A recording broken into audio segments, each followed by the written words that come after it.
God bless you. सदा सुखी रहो। ये जो प्रणाम के उत्तर में हमारे मुंह से निकलते हैं ना, ये कोई साधारण शब्द नहीं है। ये दुनिया के सबसे कीमती शब्द हैं। आजकल हम इन बातों को महत्व देना बंद करते जा रहे हैं, पर यकीन मानिए, जो प्रणाम के जवाब के रूप में आशीर्वाद हमें मिलता है या हम किसी को देते हैं, वो 100% चमत्कारिक शब्द होते हैं, बेशकीमती शब्द होते हैं। एक बहुत प्यारी कथा कहने जा रही हूँ। महाभारत का युद्ध चल रहा था। एक दिन दुर्योधन के व्यंग से आहत होकर भीष्म पितामह यह घोषणा कर देते हैं कि मैं कल पांडवों का वध कर दूंगा। इस घोषणा का पता जैसे ही पांडवों को चलता है तो उनके शिविर में बेचैनी बढ़ जाती है। सभी को भीष्म पितामह की क्षमताओं के बारे में पता था, इसीलिए सभी अनिष्ट की आशंका से परेशान हो जाते हैं। तभी श्री कृष्ण द्रौपदी से कहते हैं, तुम अभी मेरे साथ चलो। श्री कृष्ण द्रौपदी को लेकर सीधे पितामह भीष्म के शिविर में पहुंच जाते हैं। श्री कृष्ण स्वयं तो शिविर के बाहर खड़े हो जाते हैं, पर वो द्रौपदी से कहते हैं कि अंदर जाकर पितामह भीष्म को प्रणाम करो। जैसे ही द्रौपदी ने शिविर के भीतर जाकर पितामह भीष्म को प्रणाम किया तो पितामह भीष्म के मुख से द्रौपदी के लिए ये आशीर्वाद निकला, अखंड सौभाग्यवती भव। जैसे ही ये आशीर्वाद उनके मुख से निकला, उसी क्षण उन्हें स्मरण हो आया कि आज ही तो उन्होंने पांडवों के वध की घोषणा की थी और स्वयं ही उन्होंने द्रौपदी को अखंड सौभाग्यवती रहने का आशीर्वाद दे दिया।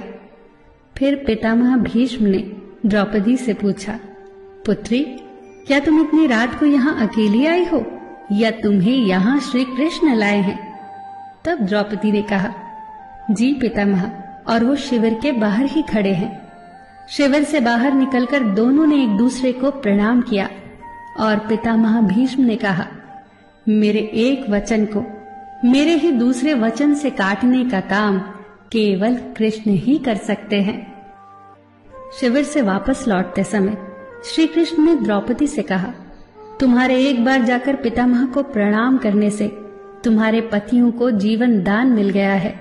अगर तुम प्रतिदिन भीष्म, धृतराष्ट्र, द्रोणाचार्य आदि को प्रणाम करती होती और दुर्योधन, दुशासन आदि की पत्नियां भी पांडवों को प्रणाम करती होती तो शायद इस युद्ध की नौबत ही न आती।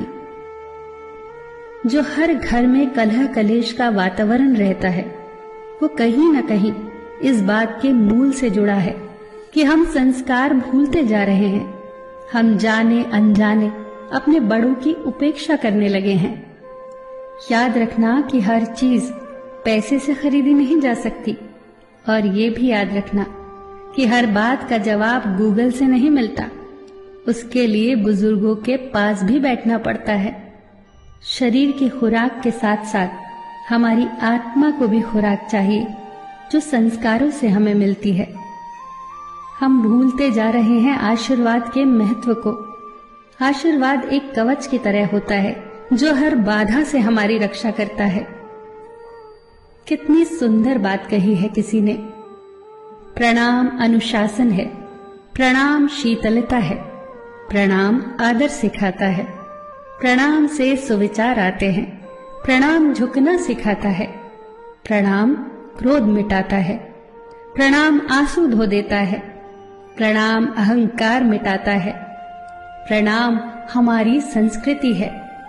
आप सभी को मेरा सादर प्रणाम।